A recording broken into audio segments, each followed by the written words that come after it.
안녕하세요. 보안쟁이 PR입니다. 오늘은 한국에서 블랙 해커가 어떻게 살아가는지를 이야기하려고 합니다. 이전에 해커와 일해본 썰로 월급쟁이 해커와 같이 일해본 이야기를 한 적이 있는데요. 위에 짤을 한번 봐주세요. 제가 지금까지 일하면서 만나본 블랙 해커에 관한 이야기와 느낀 점에 대해 이야기해보려고 합니다. 썰편은 지극히 개인적인 이야기입니다. 재미로만 봐주셨으면 해요. 그럼 시작해보겠습니다. 블랙 해커란 해커도 다 같은 해커가 아닙니다. 보통은 크래커라고 하는데요. 이들은 다른 사람들의 컴퓨터나 기업의 시스템에 무단으로 침입하여 정보를 훔치거나 프로그램을 훼손하는 불법 행위를 일삼는 사람들입니다. 그럼 여러분이 생각하는 해커를 먼저 떠올려 보세요. 어두운 사무실 한 구석에서 후드티를 눌러쓰고 덥수룩한 머리와 수염, 그냥 인간 페인 같은 아저씨가 음흉한 미소를 지으며 C, 열심히 키보드를 두드리며 화면에 알 수 없는 언어들이 쓰여지고 마지막에 엔터를 탁 치면 모니터에 서세스라는 단어가 뜨면서 오케이 됐어, 여기까지가 영화 속 이야기였습니다.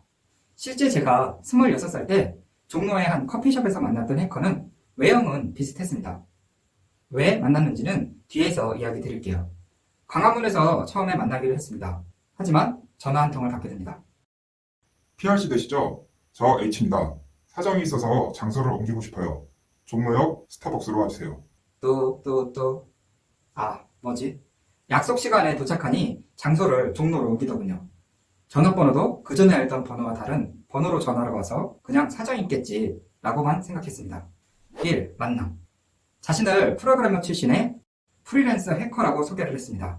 안녕하세요. 저는 H기업 보안 담당자로 우리 회사의 시스템을 모의 침투, 펜테스트 의뢰를 하고 싶습니다. 방식은 블랙박스 방식이고요. 블랙박스 방식이란 내부 시스템의 정보를 해커에게 알려주지 않은 상황에서 비정상적으로 접근할 수 있는 모든 경로로 해킹을 하는 작업입니다.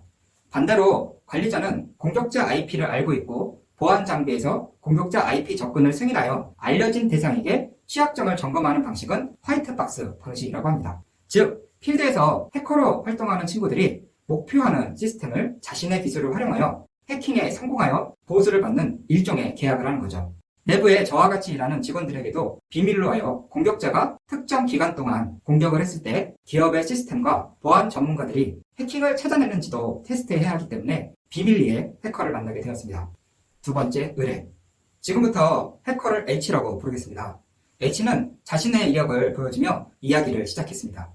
현재 저희 해커팀은 4명의 멤버가 대림동의 작은 사무실에 있고 주로 PC방을 이용하는 경우도 있고 카페에서 와이파이를 이용하여 VPN을 통해 IP를 변경하여 작업을 합니다. 노트북은 가상화해서 100% 작업하며 위치나 IP가 공개되었다고 생각하면 VM, 가상 PC를 날려버리고 시스템에 접근한 이력과 로그, IP 정보를 삭제하고 디도스 공격을 통해 로그 서버에 엄청난 양의 데이터를 쏟아부어 자신들의 흔적을 찾지 못하게 할 수도 있다고 했습니다. 필요하면 시스템을 뻥나게 해서 못쓰게 해주겠다고 하네요. 저는 아니요, 저희 회사 시스템이 망가지기라도 하면 제가 피곤하니까 그렇게까지는 하지 말아주세요 라고 말해버렸습니다. 그럼 그동안 활동했던 이력 중 대표적인 거 몇 가지만 알려줄 수 있나요? 라고 물어봤더니 저는 돈 되는 일은 다 합니다.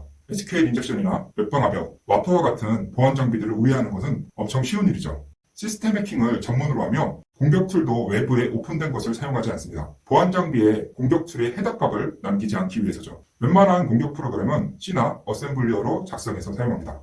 최근에 해킹 의뢰가 들어온 곳은 사설 도박 사이트인데요. 경쟁사의 사설 도박 사이트를 해킹하여 어드민 계정을 빼내고 사용자 DB를 긁어왔습니다. 또한 주기적으로 디도스 공격을 하여 영업 방해를 해주고도 있죠. 그런데 의뢰자가 돈을 주지 않아 의뢰자가 요청한 정보를 경찰에 넘겼습니다. 세 번째, 위험한 다리를 건너다. 그래서 저는 이렇게 물어봤습니다. 돈을 주지 않는 경우가 많나요? 저와 같이 일하는 친구 중 몇 명은 중국과 태국으로 건너가 일을 하고 있습니다.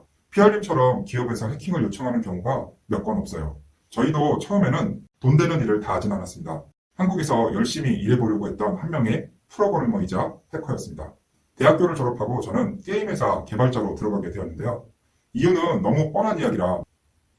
아니요, 저는 해커에 대한 동경이 있습니다. 조금 더 알려주실 수 없나요? 게임회사 대표는 개발자 출신이었습니다. 제가 제일 이해가 되지 않는 말은 야, 너 더 배워야겠다 라는 말입니다. 대표님이 코드가 복잡하네. 이렇게 코드 짜면 버퍼 오버플로 일어나서 뻥나겠는데? 예외 처리는 했어? 그럼 저는 이상하네요. API 레벨의 메인 코드가 30줄이 안 넘고 각 모듈보다 캡슐화가 되어 있습니다. 그리고 아래 SEH 라인에 BOF에 대한 예외 처리를 전부 해놓았고요. SEH란 윈도우에서 지원하는 예외 처리 중 하나입니다. 저는 15살 때부터 C를 시작했고 웬만한 10여 년차 경력자보다 개발 자체도 잘한다고 자부심 하나로 살았습니다. 그렇게 대표와 싸우다 지쳐 회사를 나오게 된 거죠. 그리고 프리랜서 개발자로 이리저리 일하기 시작했는데요. 문제는 대기업이 프리랜서 업무까지 뺏어가기 시작했습니다. 결국 저희는 일이 없어져 버렸죠. 돈을 벌기 위해 홈페이지 해킹을 해줄 수 없냐는 의뢰를 실행했습니다. 당장 먹을 라면이 없으니 어쩔 수 없이 시작을 했죠. 돈벌이도 나쁘지 않았습니다. 처음이 어렵지 한번 시작하니 다음 해킹은 보수가 더 높은 일을 찾게 되더군요. 디도스 공격, 사설 도박 사이트 해킹, 토토, 경마, 결국 해외 카지노까지 릴게임 등 사업자의 DB를 뽑아 파는 일도 해보았습니다. 얼마나 위험한 다리를 건넜는지 셀 수 없을 정도죠. 하는 일이 불법적이다 보니 돈을 못 받는 경우가 허다했습니다.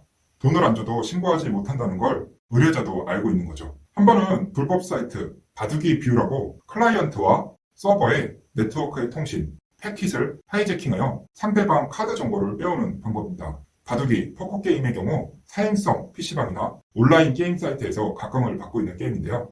기억나실지 모르겠네요. 사행성 PC 게임방이 유행할 때입니다. 리버스 엔지니어링으로 클라이언트 메모리 해킹을 해서 상대방 카드 정보를 빼오는 방법이 짭짤하게 돈을 벌고 있었죠. 그러다 법에 의해 처벌을 받기 전에 형님들에게 손목 및 생명에 큰 봉변을 당할 뻔한 일이 생깁니다. 우리가 작업했던 돈을 멤버 한 명이 꿀꺽하고 잠적해버리게 되고 형님들이 찾아내 죽이겠다고 돌아다니는 상황까지 가게 된 거죠.